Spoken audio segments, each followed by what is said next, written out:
Kaixo lagunak, gaur zetarrak jaio, hasi, tximeleta bihurtu eta hiltzen direla ikusiko dugu. Zetarrak arrautzetatik jaiotzen dira. Hasieran txiki-txikiak eta beltz kolorekoak dira. Morera hostoak jaten dituzte eta pixkanaka handiagoak egiten doaz eta kolore aldatzen dute. Kolore marroiagoa daukate. Egunetik egunera, hosto gehiago jan behar dituzte zetarrak. Asko hazten dira eta kolorea aldatzen dute. Orain, zuriak dira marra beltzekin.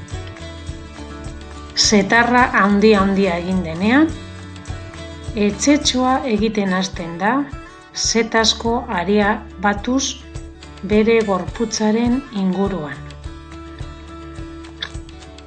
Etxetxo horretan, 20 egunen inguru lotan egongo da.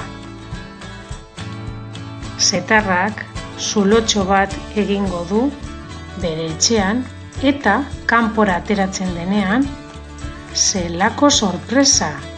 Tximeleta bihurtu da.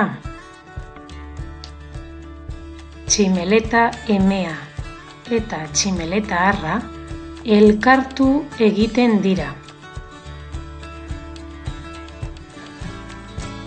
Tximeleta emeak arrautzak ipintzen ditu. Arrautza txiki-txikiak eta pila arrautza jartzen ditu.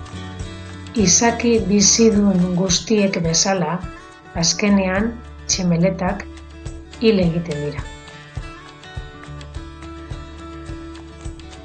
Eta arrautzetatik hurrengo urteko udaberrian berriro jaioko dira zetar txiki-txikiak eta bizizikloa errepikatuko da.